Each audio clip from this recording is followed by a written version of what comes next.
We try to bring you high-quality educational and informational content every single day. Why do you think the price is having such an anemic time? The news story of the hour. Jump onto the chart. Is this the beginning of a massive financial unraveling? We got to add a little addendum to the show map today, so we start here on the daily.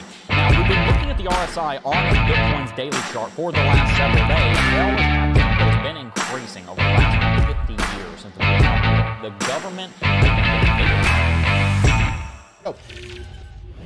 Hey guys, what's going on? Jebb here, and welcome back to Coffee and Crypto. This is your week daily morning show where we bring you the latest on Bitcoin and cryptocurrency, technical, on-chain, fundamental, and price analysis. And in today's show, is a Bitcoin crash coming? And could it be a result of this massive bankruptcy that has just been announced? We were following a story with you on this channel a couple of weeks ago when Three Arrows Capital defaulted on a loan of 15,250 Bitcoin, about $380 million of USDC that Voyager had loaned them. Well, now Voyager, defaulting on that loan and on billions of dollars worth of assets, has now filed for Chapter 11 bankruptcy. That is one of the largest bankruptcies that cryptocurrency has seen so far during this drop, during this Bitcoin crash. And whether or not Voyager is able to see its way through this or not, because there is potential that Voyager could theoretically come back from this, at least in a legal sense, that's going to have a lot of implications on the price action of Bitcoin. Has the bottom for Bitcoin come in, or are we about to see another massive price drop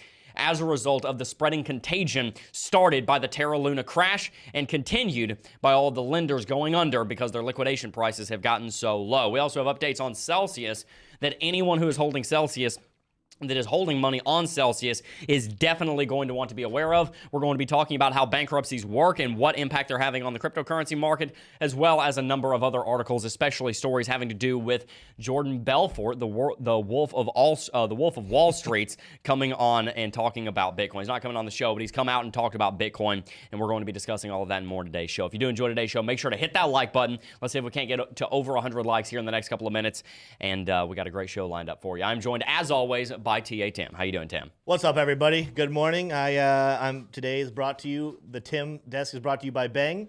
I thought about going with Celsius, but I thought, too soon.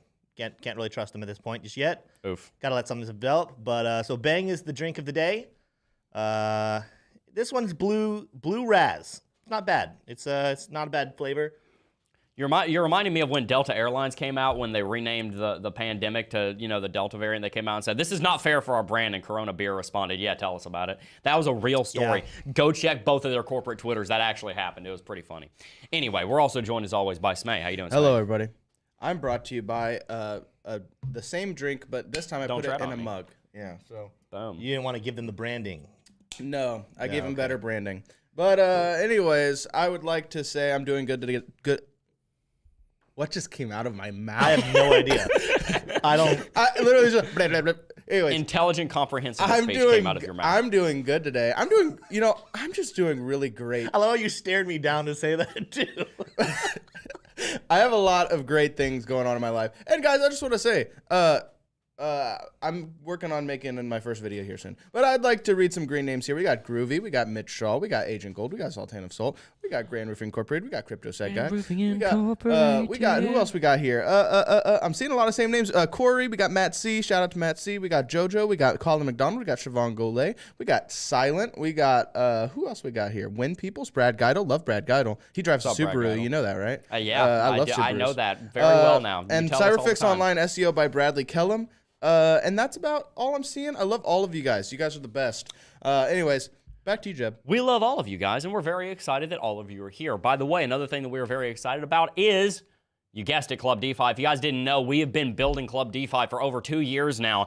And in that time, the vision has always been to bring you guys an educational platform where not only can you learn absolutely everything that you need to know about cryptocurrency trading and investing and analysis, but also a place where you can do that in community. We envision the next generation of education, not just in cryptocurrency, but in the world at large. And we really believe that the educational models that we are presenting are ones that have major opportunities to change the way that education in general is done. I really think the education system is broken, and I really think the education system in cryptocurrency is virtually non-existent. Basically, what you do is you go and watch YouTube for 5,000 hours, and then you learn. And that's what I did, and it took forever. And don't get me wrong, I love YouTubers. I love crypto YouTubers. We are one of them. I'm not knocking that.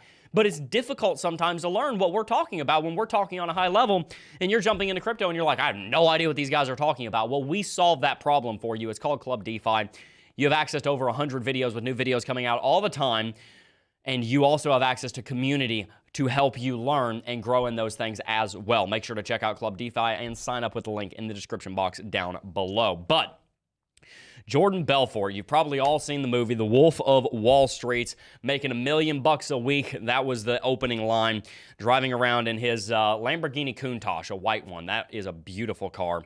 Jordan Belfort, yes, that guy, advises, buy Bitcoin today and make money. Now, I am not a financial advisor, and I'm not going to sit here and pretend to be something that I'm not, Jordan Belfort. But what I can say is that Jordan Belfort advises you to buy Bitcoin today and make money, and I would say that I agree with that advice. I'm not giving you that advice, but I can say that I agree with that advice. The famed stakeholder stockbroker, Jordan Belfort, whose life inspired the 2019 smash flick The Wolf of Wall Street, stated that he would be shocked if investment in Bitcoin did not prove successful within the next 3 to 5 years. You heard it here first. Just kidding. You heard it here for the 10,000th time, probably more.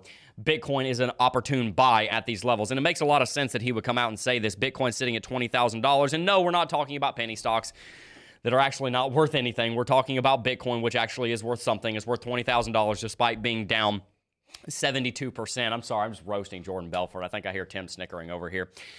The point is, during the planning, we're going to go off track here for just a second because I need the audience's opinion on this.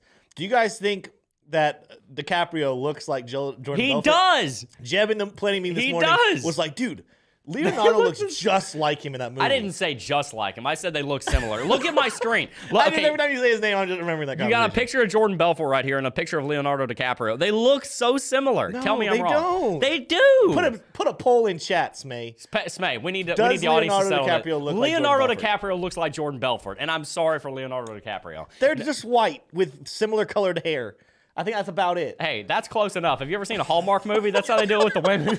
They all look... No, I'm joking. That's terrible. Oh, anyway, we're going to move on here, guys. Treasury yields tick higher. This is one that's a little bit more technical, but actually very important. Treasury yields tick higher amid market volatility as yield curve remains inverted. Don't have anywhere near enough time to go into what an inverted yield curve is and why the Treasury yields are important. But I can briefly explain. The Treasury yields normally correspond with the inflation rate, and they also typically speak to the 30-year fixed-rate mortgages, especially the 10-year Treasury yields. A lot of times those will run hand-in-hand. So them ticking higher indicates a change in not just the Treasuries, which underpin not just Treasury reserve assets, but also the real estate market, which is very important right now because it's one of the only places that you would have actually made money in the last 2 years if you had have held through it other than Bitcoin.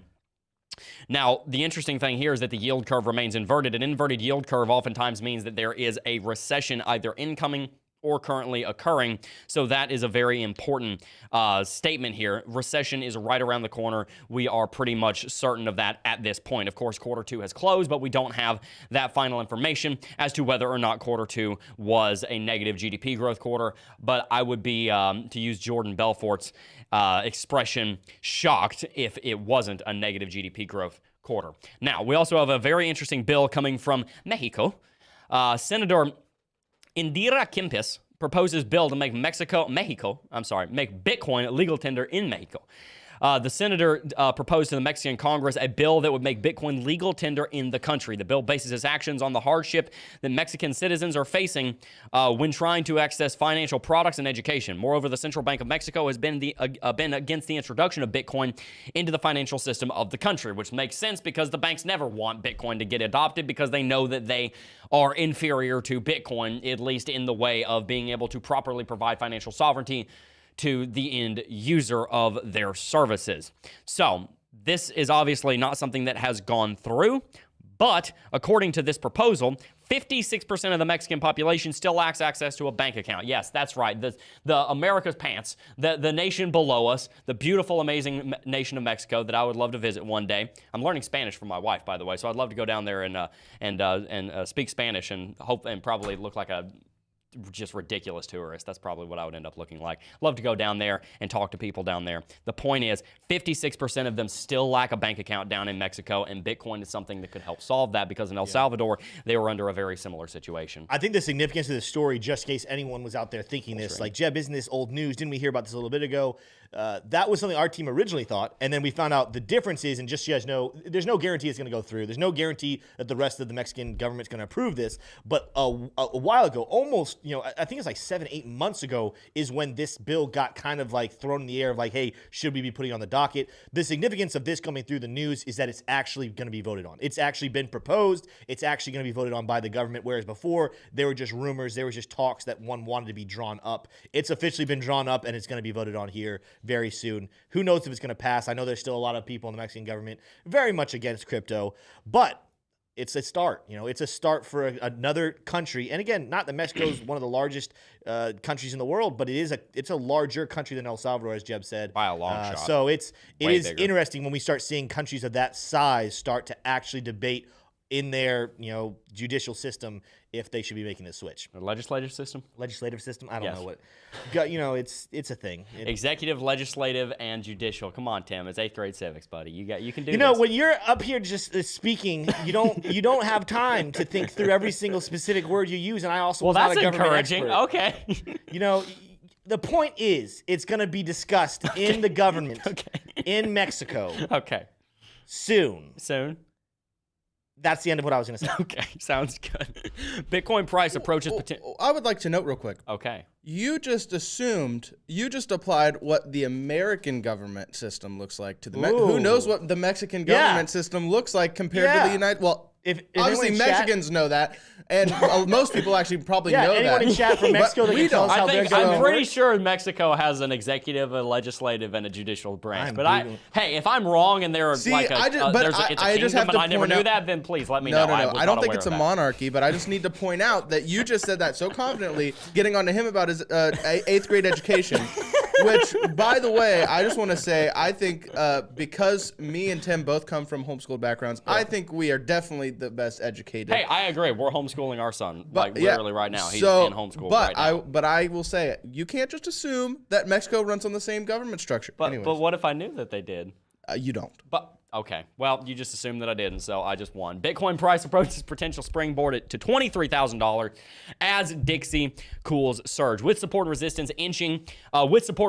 inches from its spot price, Bitcoin over USD has increasingly little room to consolidate. Now, what we're talking about here is the Dixie. That is the dollar currency index. As you can see right over here, it has been on a massive run ever since May of 2021.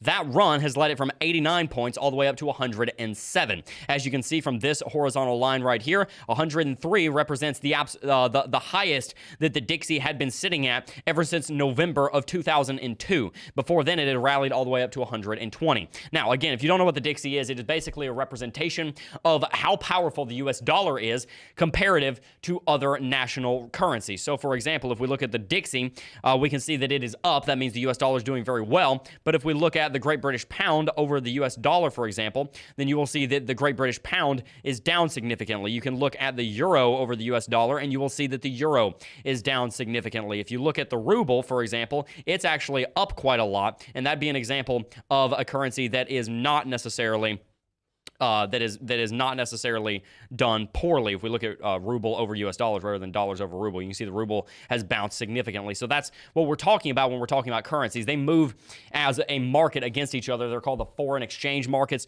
abbreviated as the Forex markets. And you can see that the dollar currency index, the Dixie, is doing very, very well. And that actually corresponds with Bitcoin not doing all that well right now. And I'm not saying that there's a very obvious correlation, but what I am saying is that the fact that the US dollar has been performing extremely well since May of 2021 is very interesting, because ever since May of 2021, Bitcoin performed relatively well, but is now down 37% from where it was. So dollar has been actually outpacing the rest of the national currencies. But the point is, the US dollar is still losing a lot of valuation compared to the rest of the currencies. So a lot of people look at something like the Dixie and they say, oh, wow, the US dollar is doing really, really well. That means that I should not worry about investing in Bitcoin and I should just put my money into the US dollar because the US dollar is holding valuation, whereas Bitcoin is not. And there are times for you to cash out of Bitcoin and for you to hold dollars. I'm not saying that that's not the case, but what you would not see on this chart is the fact that US inflation data came out sitting at 8.6% year over year since May of last year. So in that 12-month period that we're talking about here, where the US dollar currency index has rallied 20%, the US dollar has actually lost 8.6% of its value in an absolute sense year over year. From 1 year ago today, it's lost about 8.6, probably at this point about 9% of its value. So just because the ship isn't sinking as fast as the as fast as the Great British Pound or the euro or some of these other major national currencies doesn't mean that the ship isn't sinking at an alarming rate, because it is. The US dollar, the USS USD is filling very rapidly with water that should not be on its decks and in its bow, and that is what we're seeing happen right now. It is continuing to submerge itself. The Bitcoin is also, but there's a key difference. And the key difference is that Bitcoin is moving to the downside because, and hear me here, because this is one of the most important points that we'll make in our technical analysis segment today. Bitcoin is moving to the downside because of a shift in sentiment. The US dollar is moving down because of a fundamental change in its supply and a cataclysmic unraveling of the global supply chain infrastructure and geopolitical concerns. And the fact that the U.S. representative to the Global Food Commission, I'm forgetting the name of the organization, came out and talked about how there are 93 million people as of a year ago. They were at extreme risk of extreme food risk. That is about to jump over twice to 196 million as a result of all of the different issues with food going on right now. All of last year's harvest in Ukraine is actually sitting inside of silos at the port of Odessa trying to get out, but the entire port is mined and blockaded by the Russians, and the exports that Ukraine exports, all of their food, make up about, I want to say, around 2% of all of the global calories. So there has been massive reductions in food exports all around the world, and food is going to start getting significantly more expensive here in the next 3, 6, 9 months as this season continues to progress. And a lot of that is because Ukraine is one of the largest producers of grain.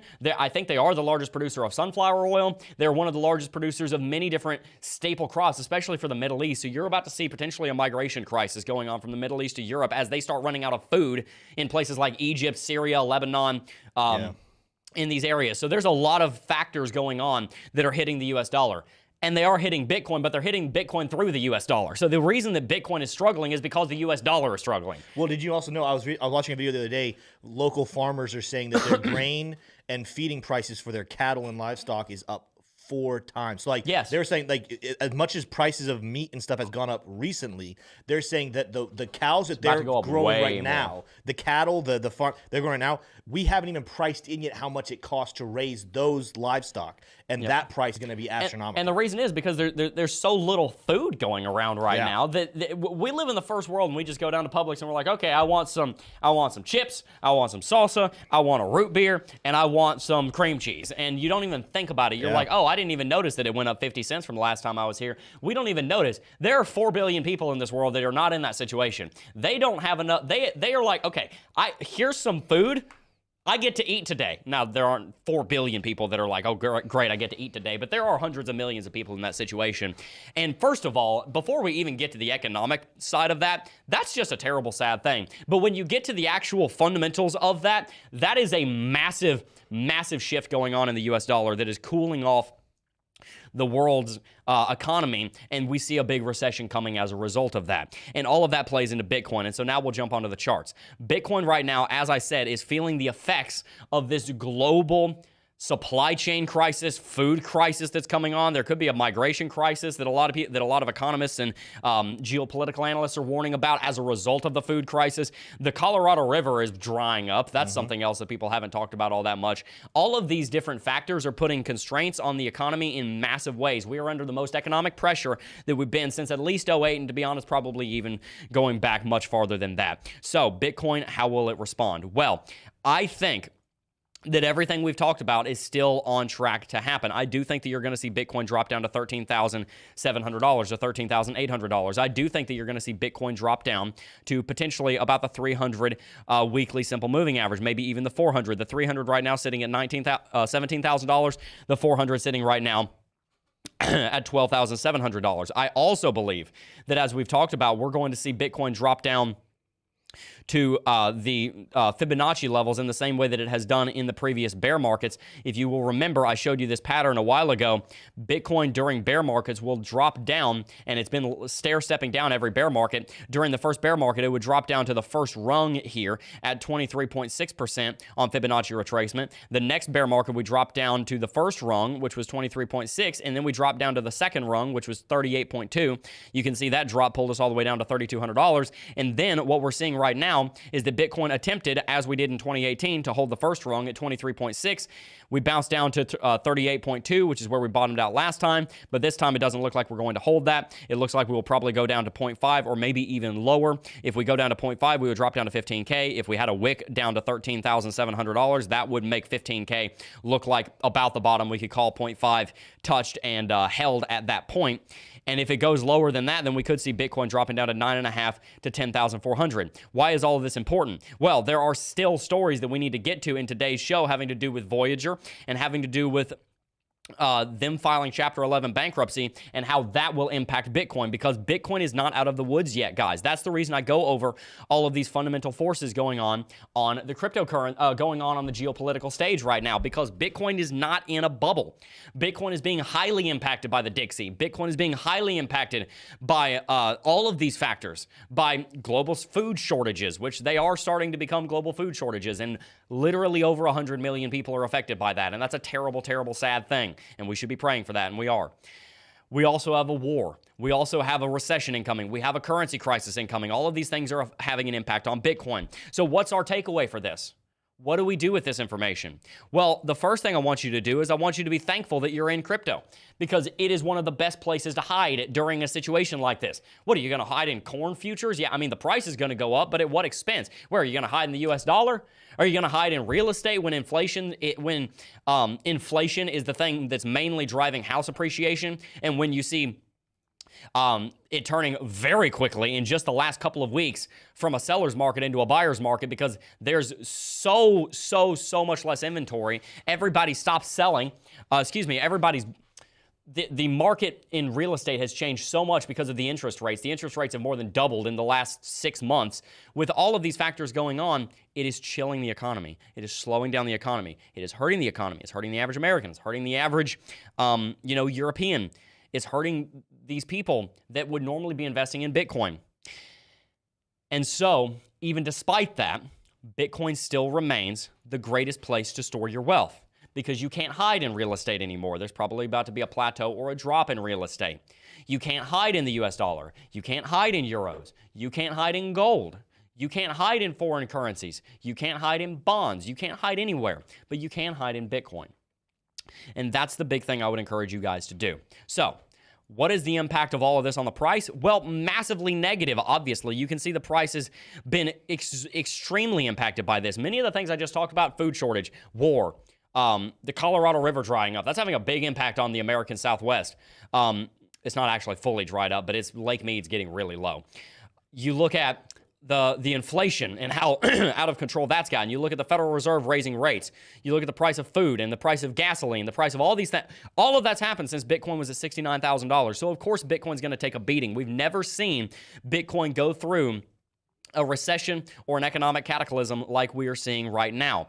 And so once we bottom out, we can start slowly grinding our way back up, and Bitcoin will start moving to the upside in the face of that. Tim, what do you think the impact is? What do you think the overlap is between all of these geopolitical real-world concerns and the Bitcoin price? I mean, they're absolutely tied together. It's one of the things that's going to suppress institutional money coming into the space because of the lack of confidence in the market. I think that we're going to need to see a little more weak hands go out. I was actually talking with Kelly Kellen this morning. Shout out to Kelly Kellen. Go follow him on Twitter. Also in Club DeFi, he's the one writing a lot of the courses we have. He's doing a phenomenal job over there. I was talking with him about on-chain metrics, and I want to talk with him more this afternoon and talk more about the show tomorrow, but even chasing the weak hands in the market, how much are left in each different coin, because I think that's significant right now. I do think the bottom of this bear market, you're going to see pretty much every single coin, not just Bitcoin, not just Ethereum, but you're going to see it on all the rest of them. You're going to get the weak hand levels at very, very, very, very low levels. It's at that point with all of that removed. It's after regulation comes out, regulational clarity from the government, at least in the United States. And then I think when we see it in the United States, it's going to follow in other countries as well. It's when we see a little bit more stability happening with the inflation of not just the US dollar, the rest of the currency worldwide. I think it's also then when you start to see maybe an end in sight to that war going on in Europe. I think those things are going to need to happen for some confidence to come back into the space, not just economically, but for institutions to invest. And I do think that that could happen sooner rather than later. But as long as a lot of that stuff's going on, I guess not all of them have to be fixed, but a majority of those have to be fixed before any institution is willing to risk their asset money and put it into Bitcoin or the rest of the crypto market. There's just too much volatility in the space. But when that stuff clears up, that is, I do believe, when we're going to start not just a small run. This is going to be probably one of the worst bear markets in the history of crypto. We might see the best bull market come next. I think you're right. I think this is going to be the death before the phoenix comes out, because Bitcoin was built for just a time such as this. This is what Bitcoin was envisioned to be here for. Like when Bitcoin was founded, Satoshi Nakamoto and the early adopters of Bitcoin were thinking about a time like this, where war, famine, climate disasters, economic turmoil, currency crises, they envisioned a time such as this when they built Bitcoin. Bitcoin was not built for the good times. Bitcoin was not built and created to get rich quick. It was not made to help you make $100 million in the next 5 years. Now, you can do that, and that's wonderful. And I don't think there's anything wrong with going out and pursuing that. But the point is, it was not created for that. It was created to help you and me have financial sovereignty when the rest of the world is doing its best to take it from us. When the rest of the world is either maliciously or just through massive economic concerns trying to take our financial sovereignty from us. That's what Bitcoin was founded to do. And I will harp on this until the cows come home, even if they do cost 4 times as much, and remind you that Bitcoin was created for such a time as this. Let me put it in this way. Bitcoin was not created for a bull market. Bitcoin was created for a recession. That's why it was built. It was built for that 56% of Mexico that doesn't have a bank account. It was built for the people in El Salvador that are living on, so many dollars a day. They say $4 in a remittance fee. That's enough to feed a family of 4 for a lunch. You can get lunch for $1 in El Salvador. I remember when the man that from Netkey that ran Netkey, which helped bring online everybody in El Salvador. They built this thing in like 90 days and said, if we can say, I remember verbatim what he said from stage. He said in front of 3,000 people, if we can save a family of $4 on an international remittance fee, that's enough for that family of 4 to buy lunch at a food stand on the road. He got a standing ovation for that, and every hair on my body stood up. I was like, whoa, that's like goosebump territory. That's what Bitcoin was created to do, to save that family of $4. Yeah. That's what Bitcoin was made to do, not to make us richer, but to provide financial sovereignty in the face of all these catastrophes. So, number one, keep your eyes on the news. Watch this channel. Understand what's going on in the real world, but also understand that we have something that was built to help protect us through this. Yeah, that's true. Yeah, we have a super chat here, and we only have one, so I'm going to read this one, and then I'm going to read the results of the polls for you, Jebb. Oh, and gosh. It's not going to go in your favor. I'm well, just going to let you know right now. 74% of people are wrong. So do you think, this is from Cryptex, which, by the way, Cryptex, shout out to him. I get to talk with almost every single office hours I do. Cryptex is in there. He asks Hello, phenomenal Cryptex. questions. Love getting to see him in there. But Cryptex said, do you think the Fed will change direction with rate hikes when the recession is confirmed? And if so, how quickly could you see this happening? Yeah, they're probably going to change direction here. That's a very good question. They're probably going to change direction sometime before the end of the year, because the Fed, it's not a question of when, it's a question of if. If you watch my show Market Talks over on Cointelegraph last week, I talked with Scott Melker, the wolf of all streets, and he talked about how it's not a matter of when. It's not a matter of if. It's a matter of when the Fed starts printing money again. They're going to start printing money again. We don't know when. Could be 3 months, could be 6 months, could be a year, could be 2 years. Probably won't be that long. They're going to start printing again. When they start printing, they're going to be lowering interest rates because if you're printing money and you're raising interest rates, you're kind of just fighting yourself. And they like to fight the U.S. dollar and they like to fight common sense, but that wouldn't make a lot of sense to them. So if they're going to be cutting rates, they're probably also going to be printing money. And if they're printing money, then the economy will probably start to artificially inflate again, as it has been doing in the last 100 years. So as far as how quickly could we see that happen, I think probably before the end of the year. And it will actually have a very positive impact on Bitcoin because it will allow for the economy to start moving quicker, and it will allow for the average American to have more disposable income that they can put into Bitcoin. At what cost is the main question, though, because all of the money printing that we did after 08 and in 08 and the hundreds of billions of dollars pushing trillions of dollars of stimulus that went out at that time, we are now feeling the effects of here. Now, don't get me wrong, we're feeling the effects of some of the money printing that happened in 2020 and 2021. Vast majority of the effects of that will be felt over the next 10 years and beyond. And so when they do turn the printer back on, it will have massive effects, and those massive effects will not all be felt today, but they will be felt in the future. So when they do start printing again, when they do start tapering rates, and that probably will happen before the end of the year, or at least plateau them, that will have a positive impact on the market in the short term at the expense, unfortunately, of the long term. You know, the question he asked, and I have a thought, if the Fed will start changing their pace on the rate hike. You know, Jebb, I think the real key issue to watch for is unemployment. Yes. What has he said over and over again in every single take he's given over the last couple of months? He references the unemployment rate. And right now the Fed is caught between a rock and a hard place, because when you see this type of inflation, again historically high, what is the response of the Fed when we see inflation is high? It's to raise interest rates, right? To have to stop printing money, to raise interest rates, make it harder to borrow money. The problem is, though, we're also about to go through a recession. We already are in one, but they just haven't officially called it one yet. But what do they do when you go into a recession? They lower interest rates. And so because he's being forced, Jerome Powell, because he's being forced between this rock and the hard place, I think the definitive thing is what he has harped on over and over again is employment rate. Right now, the unemployment rate is not that bad. I think as long as the unemployment rate keeps coming back in with decent numbers, I think his temptation to fix inflation will beat the temptation to fix the recession. It's when we start seeing those unemployment numbers start to rise that now the temptation for him to go ahead and go with a lower rate will come in. I think, in my opinion, I think that's the definitive factor right there. I think the unemployment rate is what's going to decide when and how we end up changing those interest rates. Yeah, no, I totally agree with you. I think that's going to have the biggest impact on it. What we're going through right now with interest rates is essentially we went through a recession when the pandemic started. Like, 2 weeks into it, boom, recession. Like, you shut down the entire economy. The GDP dropped 33% in a quarter. How did that happen? Who needs to get fired for that? How do you lose? The global GDP is $100 trillion. How do you lose $30 trillion in a quarter? How? So we went through a recession then. And so what we did is we printed our way out of it. And so we saw some good times in 2021. Great. We love good times. But now, listen here. A black swan caused a recession.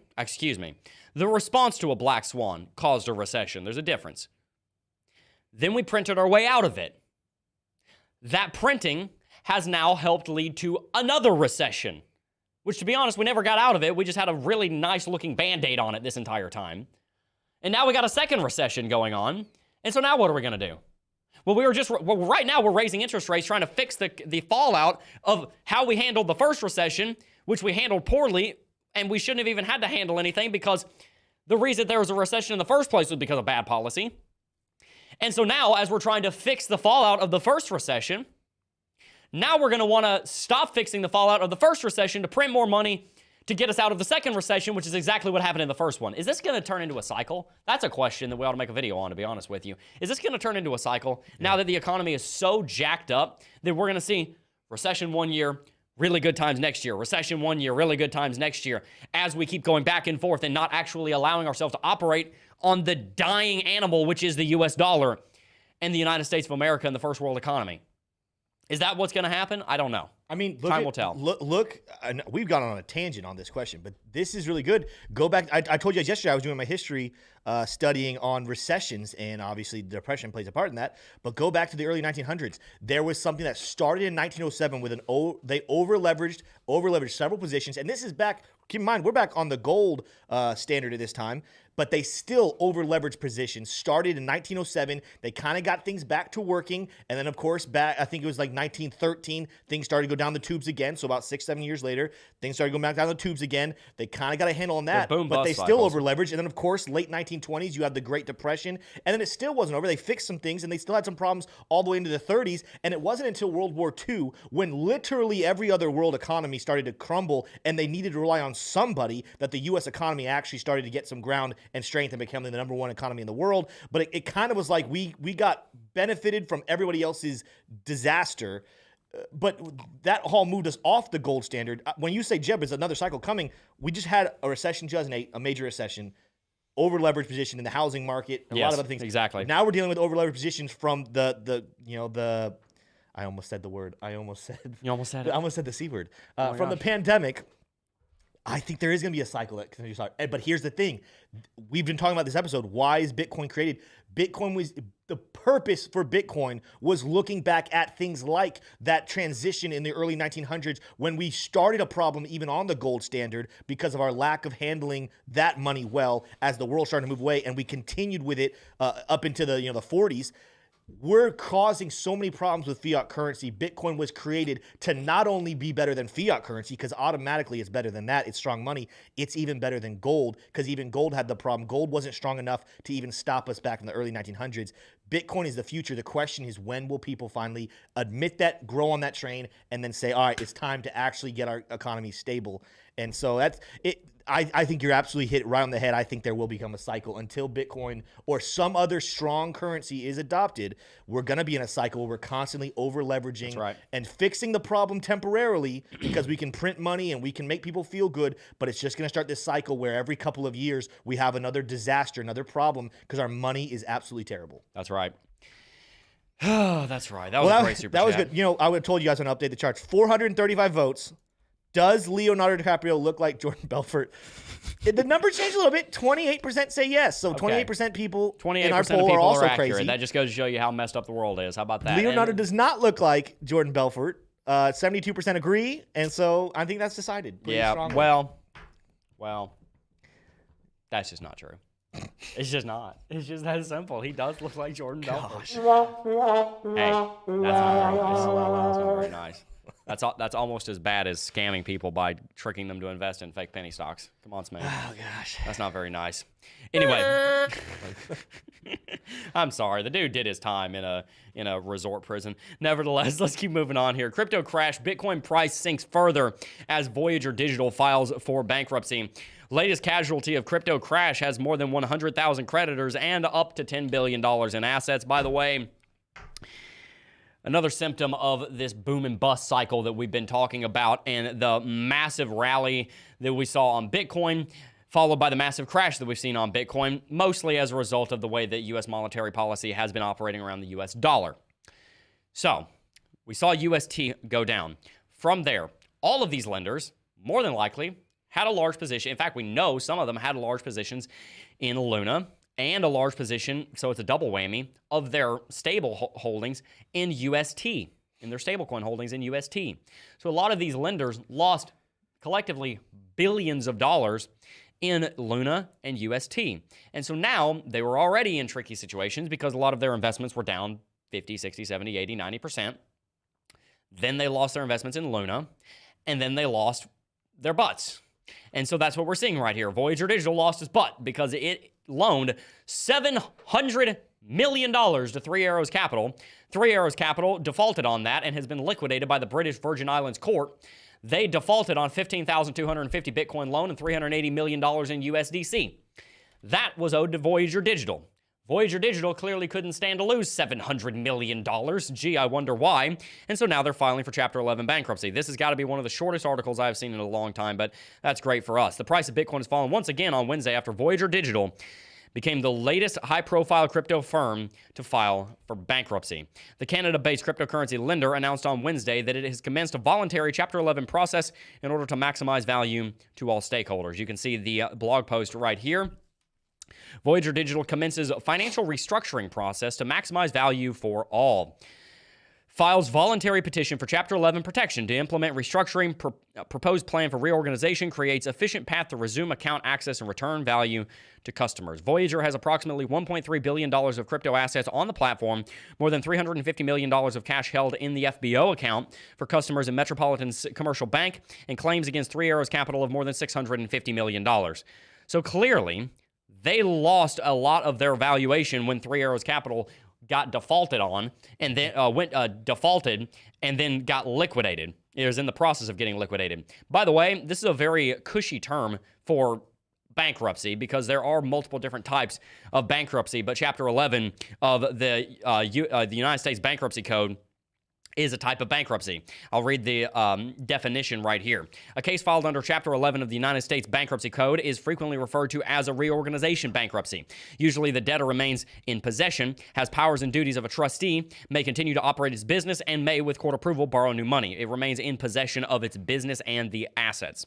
A plan of reorganization is proposed. Creditors whose rights are affected may vote on the plan, and the plan may be confirmed by the court if it gets the required votes and satisfies certain legal requirements. And by the way, all of this stuff trying to pay out creditors can take a decade. I'll cite Mt. Gox, which was hacked in 2013. It's 9 years later, and people are still trying to get their Bitcoin because they just didn't have enough to go around. It's a very sad situation. But I also have a screen grab over here of an infographic from Camino Financial that explains the different types of bankruptcy. Won't go through all of this too much. Chapter 7, this is typically small individuals. Chapter 11 is normally for major organizations. It's reorganization bankruptcy. Chapter 12, I didn't know this, is actually literally for farmers and for fishermen. Like, literally, if you have a farm or if you fish for a living, you can file Chapter 12. And then Chapter 13 over here is a little bit different. But Chapter 11 is a type of bankruptcy that Voyager Digital has filed for. On the other hand, though, we do have some good news coming out from Celsius because they've just repaid $183 million on the DeFi exchange Maker. They got back their collateral, and the blockchain data is showing that. The troubled crypto lender paid down $183 million of its debt to the decentralized exchange Maker, blockchain data shows, possibly in a bid to recover Bitcoin-linked collateral that otherwise would remain trapped. So, of course, when they take these loans, they use Bitcoin as collateral, and that's what they were doing in this case. Celsius, the crypto lender that's halted withdrawals and is reportedly cutting jobs to stave off a liquidity crisis, has been aggressively repaying debt on one of the largest decentralized finance protocols, blockchain data shows, possibly to get back Bitcoin-equivalent tokens that have been posted to the platform as collateral. They're actually wrapped Bitcoin. It says it down here, I think. Configured on the Ethereum ecosystem. Now, they also still owe $41 million of DAI in loans to Maker, but it has about 22,000 wrapped Bitcoin worth about $440 million at current prices posted against those loans. So there could be an even bigger potential kicker if the rest of the debt were repaid. By repaying the debt, Celsius is possibly freeing up collateral Bitcoin that can be sold on centralized exchanges or via over-the-counter to meet creditor demands and customer withdrawals. Fundstrat analyst Walter Tang told CoinDesk. Fundstrat is the analysis firm by, gosh, I'm blanking on his name. Not Charlie Lee. What am I thinking? What's his name? Anyway, I'll look it up. You guys know what Fundstrat is and the guy I'm talking about. Point is, they have been trying to pay things down. Celsius just paid another $40 million of its Bitcoin loan. And this is interesting. Their new liquidation price on these loans is $2,722. Yeah. So, Tim, can you explain to us what that means? Like, why is it important that their liquidation price is that low? And could we ever see Bitcoin go that low? Well, which means that Bitcoin needs to go that low for them to actually lose it all, and for them not to, for them to go actually insolvent, which is big. I think Celsius has a long way to go to get their name back. Long way to go before people fully trust them again. But it is nice to know anyone who still had money there and is holding out to be able to get that money back. That Celsius is working very, very avidly very avidly, very, very hard to get that in a position where you can actually at least get your money back out of there with some security. I think that's really big. I don't think Celsius will ever be as big as it once was. I think the name has been hurt. But something I wanted to kind of say, and I wanted to piece together some thought, Jebb, is, with this news coming out with Voyager, just so you guys know, as much as this sucks, there are companies that are actually still successful. I actually looked up a list of them. If you want to go to my screen here, Smay. These are 10 companies that bounced back after bankruptcy. Marvel went in 1996, filed for bankruptcy. Converse filed for bankruptcy. Of course, they ended up being bought by Nike, but Converse is still around. Matt C's going to love that. Conversation with Matt C. Matt C, he never got out of the Converse stage. He loves his Converse. Delta Air filed for bankruptcy in 2005. Six Flags. So any of our fans in Georgia are going to know about Six Flags for sure. I know there's other places, but I know Georgia's the big one. Hostess, where would we be without our Twinkies? They were bankrupt. When was the last back time? in 2012. I need a poll in this room. When was the last time you had a Twinkie, Cam? I say that because it's the biggest one. I had don't a eat Twinkies. Twinkie when you brought them in. Yeah, Jebb brought some I did bring in a little bit Twinkies. ago. Although I'm pretty sure. Wait, those weren't real Twinkies. I'm pretty sure it those was were fake Twinkies. Yeah, and I'm pretty sure it was well, expired. They were like 3 months expired. But Yeah, I I still know. ate it and it was fine. Yeah. Anyway, back to Well, those things American. will last through the next nuclear war. Keep moving. American Airlines has filed for bankruptcy. General Motors has filed for bankruptcy. The Chicago Cubs, how tragic, in 2009 filed for bankruptcy. Man, they just lose at everything, don't they? Well, no, they won the World Series here a couple years ago, back in 2016. So I know, I remember. they By the would've way, missed out on I that. looked it up. The last time they had won, I'm pretty It sure it was was a long time, 1908. All of our Oh my Chicago God. fans will know that. Betsy Johnson, I didn't know this one, but filed bankruptcy. I guess she had 63 different stores. I don't. If anyone knows designer Betsy Johnson, okay, great.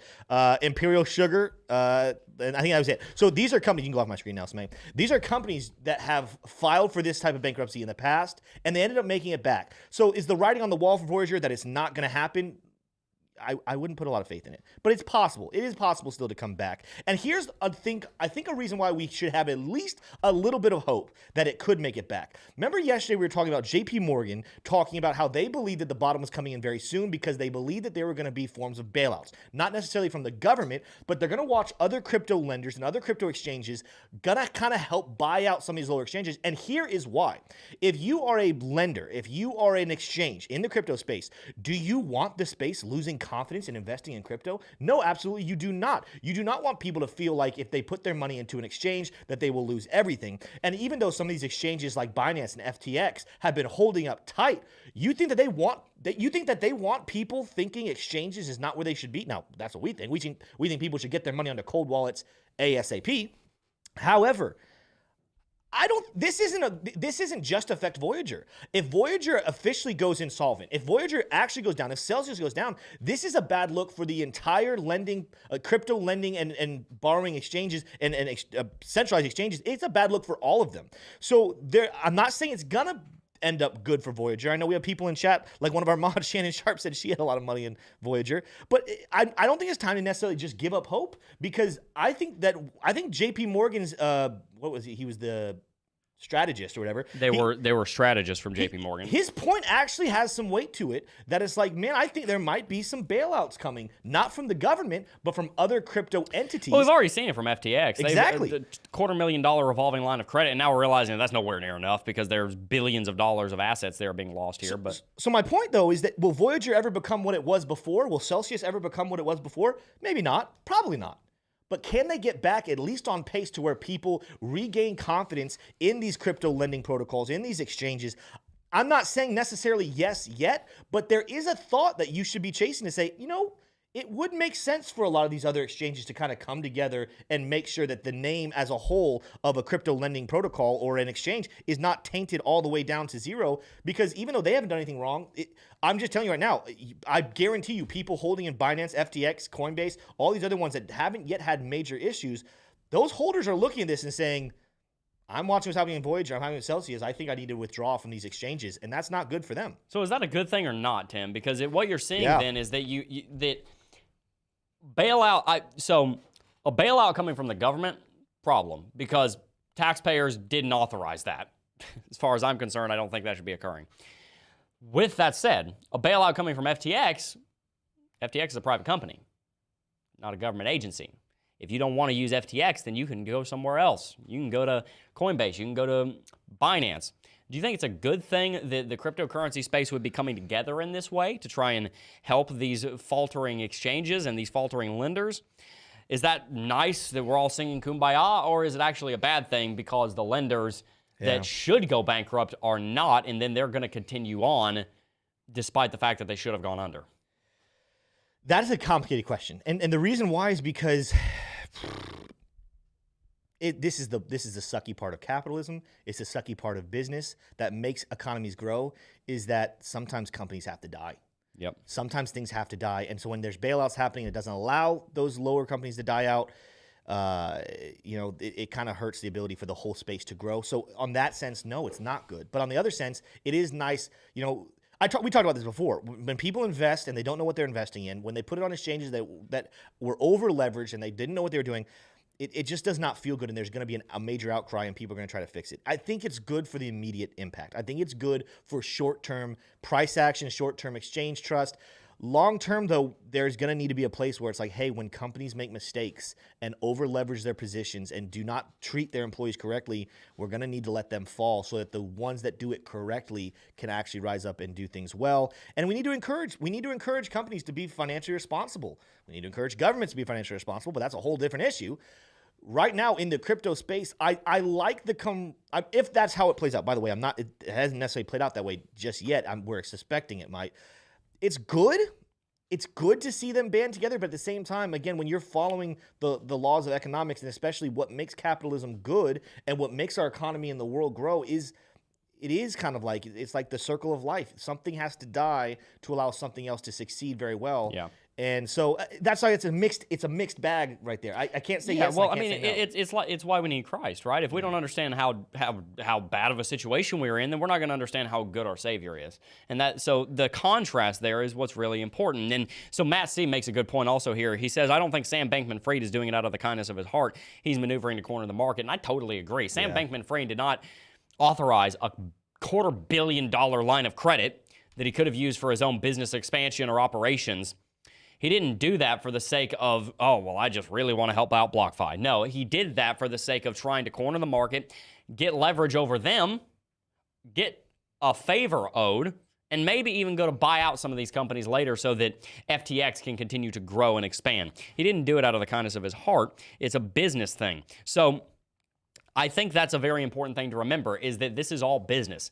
People are going to lose a lot of money either way. The question is, what is best for the cryptocurrency industry? I think that one of the best things that could happen for crypto are some of these projects that are not able to actually keep the lights on themselves for them to go under. And that's sad. And hopefully that the projects won't do that. And hopefully these projects will be able to get their act together for the sake of their customers. But look, if you failed, you failed. That's how capitalism works. And that hurts. It really hurts very badly, but it is the way that the cookie crumbles on that. I think that a lot of these lenders are weighing down the market. And what I mean by that is that all of this FUD coming out of them, all of these people that are in these lenders that have already been beaten and beaten and beaten and beaten by the cryptocurrency market over and over and over again, getting beaten again by Celsius, by Voyager, by money that they had through another lender locked up in 3AC going down, through Vald,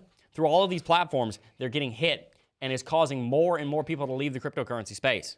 More and more of them. So Bitcoin is probably going to stay down around these levels until we see a lot of the dust settle on this. After a buyout happens and these companies get their assets bought and then they go and then they close shop, or after a bailout happens, or after these companies get back on their feet, whatever happens, after that occurs, I think you will see a continued rally on Bitcoin's price. You will continue to see Bitcoin move to the upside. You will continue to see Bitcoin go into a bull market. I really do think one of the biggest things holding down Bitcoin right now, two biggest things, are Federal Reserve interest rates and the crisis going on with the lenders. I think both of those things are going to turn around in a positive direction for Bitcoin, not positive in general, but positive direction for Bitcoin in the next 6 months. I think the Federal Reserve is going to stop raising interest rates in the next 6 months as a new recession is coming on, and they're going to start printing more money and maybe even lowering rates, which would be good for Bitcoin in the short term and for its price action. And I think you're also going to see a lot of these lenders either completely go bust or start to recover and get off the ground. And when that occurs, you will see a rally. So 6 months from now, I think you'll see Bitcoin starting to move to the upside. And by that time, I think you will have seen the absolute bottom. Tim, what do you think about all this? What are your concluding thoughts, too? I think we kind of summed it up pretty well, is that there's still a lot of information needs to come out. I don't think it's time to give up hope, though. If you were a Voyager holder, if you're a Celsius holder, I don't think it's time to give up hope necessarily on getting your money back. I do think it is time to start educating yourself and looking for, I think we've learned nothing else in this bear market is we need to watch out for coins, for exchanges, for any projects that are making their mass building. They're building their whole project on leveraged positions. I think that, throughout, if you just go back and look at history, even when crypto didn't exist, just look at when we have over leveraged positions, what kind of terrible things that can do. So this is the time. I think it's education time. It's time to, if I'm going to use exchanges, I'm going to find ones that have solid backing to them, that it's okay to have a little bit of leverage. That's how you make money. That's how they make money. We're talking about projects that are over leveraged, coins and projects that are trying to overpromise and under-deliver, that are taking these massive loans on hand, that are leveraging positions with no real weight behind what they're doing. You're going to start to need to do your research on what altcoins you're investing in and making sure that they actually have some solid foundations on what they're building. I think that's the takeaway that people need to take from this entire bear market is it is time to stop being lazy investors. It is time to start rolling up your sleeves and doing some research and making wise investments. I love it. I love it. Well, guys, that I think concludes that thought. Let's go ahead and read some super chats if we have any. If not, then we can read some regular chats here. I don't know if we had any super chats. This has been a light chat day. It has been. Yeah. It's been a good day, though. We've got almost 700 likes, 1,500 people watching. Guys, make sure to smash that like button. And I'll just go ahead and read this chat here from Joe Foland. Said, pay down your debt and learn how to be self-sufficient. Love it. It's one of the best things you can do is start paying off credit card debt, start paying off car debt, anything that has a high interest rate on it, pay that down first and try and get out of debt, because then you will be on less of a leverage position and that will be much, much better for you. Definitely agree with that. You know what? We're looking for some good chats. Smay, what's your thought of the day for everybody? Yeah, what do you think? What is my thought of the day? Guys, my thought of the day is that also there's an opportunity sometimes to find side hustles that can make some money in this time of bear market. One of the things there were several things that me and Tim were talking about today. One of the things I was talking about is vending machines. Yeah. Getting into vending machines. Another thing I was talking about was look out for a Smay vending machine coming to your area very soon. renting out cars if you don't need to use them, right? If you have cars that you don't need to use, and that also could be a good way to supplement even your car payment, is by renting out your cars on weekends or whenever you don't need your car, or especially if you're married and you have two cars, renting out one of them and carpooling to work. That's something that you can do. There's all kinds of very cool things that you guys can do nowadays that can make side hustle money while you're sitting here DCAing and financial times are uncertain. So that's my thought for the day. Love it, Smay. We had also beans and rice and beans. Beans and rice and beans. Man, rice and beans. Paintball for Life just donated, saying thoughts on VeChain for the next bull run. VeChain is a project that's been doing, I haven't followed it much, but it's a project that's seemingly been doing pretty well fundamentally. Price action wise, it hasn't done a whole lot in a very long time. I remember back in 2021 when it rallied up to 25 cents. That was wonderful. It's been on a massive downtrend ever since then. So, it could recuperate those highs. The question that I have is why would it, for the sake of what VeChain does? I'm not an expert on VeChain, don't claim to be, don't talk about it much, not invested in it, so I can't really tell you. But I'm just, I like the fundamentals, but the price I don't know too much about. I'm not that excited about it. So I think VeChain. I think it's one of the coins that can make it and pull through. I think it'll pull through. I think VeChain will be here and successful in the next bull market. I'm not saying that. I think it will do much better than most altcoins. We're seeing a lot of altcoins go bankrupt right now. Which, by the way, if your altcoin can go bankrupt, that might not be a cryptocurrency that you want to invest in. So that's a concern. A company is a company. A crypto is a crypto. A company can have a crypto, but is it really a crypto? That's the philosophical $64,000 question, $64 million question right now. So that's why I say to that. Let's also take a look at some other chat here. It's Nicholas86 says, May, gumball machines coming soon. Gumball machines. Smay gumball machines. You guys, you're joking, but you're going to see a little Smace gumball machine in every major retailer. I buy a gumball machine. I'm gonna do it. I'll make snake gumball machines. Shannon Sharp talked about. She said she had an ex-boyfriend who invested in laundromats because that's another thing for the side hustle. Those things make a lot of money. Finding businesses that people can't go without. That's going to be. Yes. Those are the people that are going to make it during this whole thing. I joked the other day, but I'm dead serious. I think they're going to do well. I'm not necessarily saying buy their stock, but McDonald's. I mean, they're cheap. The cheap food, as terrible as it is, people got to eat. Yeah, people got to eat food. That's what happened. So these cheap ramen noodles, maybe ramen noodle stock is going to explode. Ramen is amazing. You know. I eat ramen for the price. I eat ramen. People got to do laundry. You know, people have to get places. You know, in a recession where jobs, that's going to be the issue. Watch that unemployment rate start to climb. Yep. People will be wanting jobs. Well, guess what you have to do to get to a job? You have to transport yourself there. But then you know what costs a lot of money? The gas to get there, the vehicle, the repairs. So potentially will Uber go up? Will probably. Will there be investing find areas that. No matter what the economic state looks like, people have to have it. Recession-hardened industries. Yeah, I mean, that's what happened to Gainesville, the city that we're in. We had, during the 2008 recession, well, Smitty, you're the only person here that would have been here at that time. Yes. We survived and did very well for ourselves compared to a lot of the other regions around us because the majority of the Gainesville's economy is the medical center and the college. Yeah. People still get hurt during recessions, and people still go to college during recessions. So there's still a lot of money pouring into this economy as a result of that. So they make a very good point. Look for recession-hardened ways to generate income and then pour that income into Bitcoin. Also, this is something interesting too, is also entertainment. Entertainment usually, because at that point, people find ways to kind of numb the pain, right? So, you know, like getting into entertainment jobs is another great way to, as long as it's not like this, you know, like theme parks might be difficult because people don't really have the money to go spend at theme parks, but, you know, anyways, that trail of thought was useless. But anyways, I just wanted to put that out there. Paintball for Life also asked, what are your thoughts on Gala? And then we'll have to wrap it out. Yeah, we discussed that a little bit this morning. Gala's an interesting one. And this was news to me. They were talking about on the table, and May might know more about this, but like he might know more about it. He might know more about this. Is that my son in there? That it's Gala's making its way into the rest of the video game space. Like it's actually being talked about by people who have no idea about crypto. Games. That's huge. Here's the Gala Fortnite. Jebb, I was about to give the scoop. Dang it! I'm sorry. The scoop. We're just gonna pretend Jebb didn't say that. Skadoop. The scoop on the street that I have at the moment is that Epic Games and Gala are working on a partnership for a game. That's the scoop on the street from me. There you go.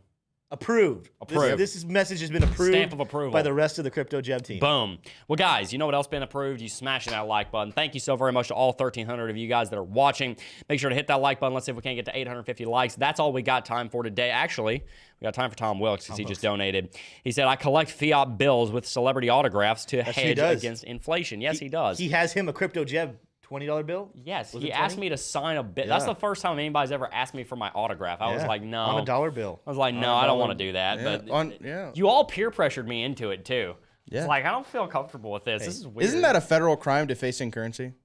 I don't know. I mean, I don't think drawing on it. No. If you rip it or destroy it, then it is. But writing on it's not. I've definitely But yes, it's true. Yeah. Tom Wilkes has a signed $20 bill from me that he had to pretty much beg me to sign. But anyway, thank you very much for that, Tom Wilkes. We appreciate that. You do have a really cool collection there that I've heard about. I'd love to see that someday. Before we go, though, guys, if you enjoyed today's show, hit that like button, subscribe to the channel, make sure to sign up for Club DeFi with the link in the description box down below. Before I go, though, I do just first want to thank each and every single last one of you for watching, as always, and I will see you guys in the next video. Peace. Oh, I got a real good